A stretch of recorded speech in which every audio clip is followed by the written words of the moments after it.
مفتی صاحب، جنازہ کسے کہتے ہیں؟ جنازہ اصل میں کہتے ہیں جو فیونرل ارینجمنٹ ہے، تو وہ جو پورا پروسیس ہے اس کو جنازہ یا تجہیز و تکفین یہ سب کہتے ہیں۔ جنازے کی نماز ہم بولتے ہیں، تو کسی کی وفات کے بعد جو خاص ایک نماز پڑھی جاتی ہے پریئر، اس کو جنازے کی نماز ہم بولتے ہیں۔ جی مفتی صاحب، جب کسی کا انتقال ہوتا ہے تو سب سے پہلی سٹیپ کیا لی جاتی ہے؟ سب سے پہلا قدم کیا ہوتا ہے شریعت کے حساب سے؟ جی کسی کے انتقال کے بعد شریعت کا حکم یہ ہوتا ہے کہ جتنی جلدی ہو سکے اس کے جو فیونرل ارینجمنٹس ہے، جو تجہیز و تکفین ہے، اس کی تیاری شروع کی جائے۔ اسلام اوکے میں یہ چیز ہے کہ آپ جو لاش ہے، جو ڈیڈ باڈی ہے، اس کو زیادہ دیر تک نہ روکی جائے بغیر کسی مجبوری کے۔ اوکے تو سب سے پہلا جو کام ہوتا ہے وہ یہی ہوتا ہے کہ غسل کی تیاری شروع کی جائے۔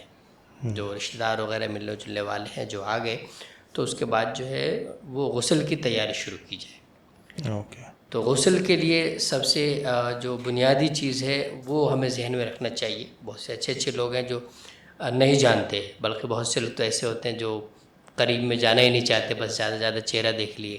جی اور بالکل۔ ہوتا ہے لوگوں کی الگ الگ فیلنگ ہوتی ہے۔ تو سب سے پہلا جو اسٹیپ ہے وہ ہے کہ ہمیں غسل دینا ہے میت کو۔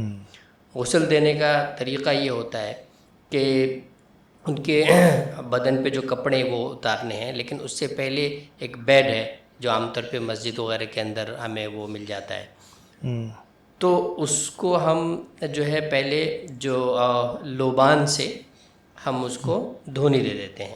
اب اوکے، دیکھتے ہیں خوشبو کی چیز ہوتی ہے، اس کا برابر استعمال برابر کرتے ہیں، اس برابر۔ کو 3 بار یا 7 بار جو ہے اس کو دھونی دے دیتے ہیں۔ اس بیڈ کو؟ جی اس بیڈ کو۔ اوکے اور اس کے بعد کیا ہے کہ اس کو جو میت ہے اس کو اس پہ لٹا دیتے ہیں۔ اوکے لٹانے کے بعد جو کیا کرتے ہیں کہ ان کے بدن پہ جو کپڑے ہوتے ہیں ان کو اتارنے کا پروسیس کیا جاتا ہے، لیکن اس سے پہلے یہ ہے کہ کوئی موٹا کپڑا جیسے لنگی ونگی ٹائپ کی ہو، لیکن وہ کپڑا موٹا ہونا چاہیے۔ اس کو جو lower part of the body ہے، نیول ٹو نی خاص طور پہ، تو نیچے کے بدن کے حصے میں اس کو اوپر سے پہلے پہنا دیا جاتا ہے، پھر اس کے کپڑے نکالے جاتے ہیں۔ تو کپڑے نکالنے میں نکل سکتے ہیں آسانی سے تو نکال دیں، ورنہ کینچی وغیرہ سے کاٹ کے ان کو نکال دیں۔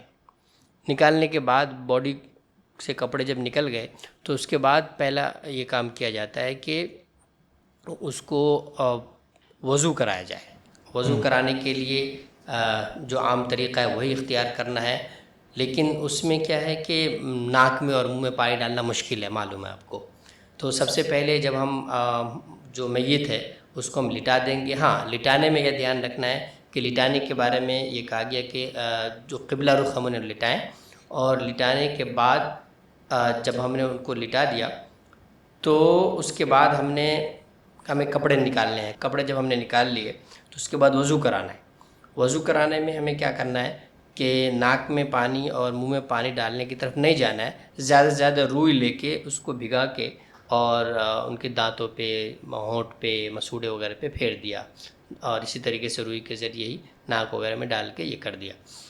اور اس کے بعد جو ہے جو نارمل وضو کا طریقہ ہوتا ہے وہ وضو کرا دیتے ہیں، یعنی چہرہ دھو دیا، ہاتھ دھو دیا پورا الگ سے، جیسے ہم شروع میں ہاتھ دھوتے ہیں پام تک، اس کو دھونے کی ضرورت نہیں ہے، اور اس طرح سے پیر دھو دیا تو وضو ہو گیا۔ اسی طریقے سے اس سے پہلے ایک چیز اور دھیان میں رکھنا چاہیے کہ جو استنجے کی جگہ ہے اس کو دھونے کے لیے کہا گیا ہے کہ گلفز پہن کے ان مقامات کو دھو کے استنجا کرا دے، پھر وضو کرا دے، اور اس کے بعد جو ہے جو لاش ہے، جو باڈی ہے، اس کو بائیں کروٹ پہ لٹایا جائے۔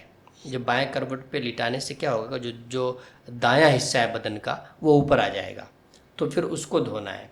اس کو دھونا ہے، لیکن اس سے پہلے ہمیں ان کے خاص طور پہ جو سر ہے اور داڑھی ہے، یعنی منہ کا جو حصہ ہے، اس کو صابن سے اچھے سے دھو دینا ہے۔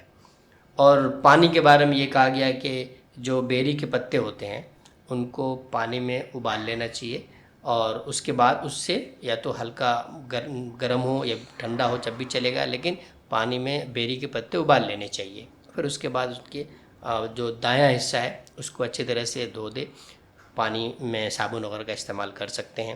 اسی طریقے سے ان کے پھر دائیں کروٹ پہ لٹائے تاکہ بایاں حصہ جو اوپر آ جائے تو ان کو دھو لے۔ دھوتے وقت میں ظاہر سی بات ہو، جو کپڑا ہے ہم نے پہلے ہی کہا کہ موٹا کپڑا ہونا چاہیے، تاکہ اگر وہ بھیگ بھی جائے تو جو باڈی ہے وہ جسم کا حصہ اسے نظر نہ آئے. اور اس کے بعد جو ہے پھر جب باڈی غسل دینے کے بعد پھر کفن پہنائیں گے، اور کفن پہنانے کے بعد پھر جو ہے خوشبو کا استعمال کریں گے، جیسے کافور کے بارے میں ہے نا کہ کافور، بلکہ کافور کو پانی میں ڈال کے اس پہ چھڑک دیتے ہیں باڈی کے اوپر. تو یہ نارملی ایک غسل کا طریقہ ہے.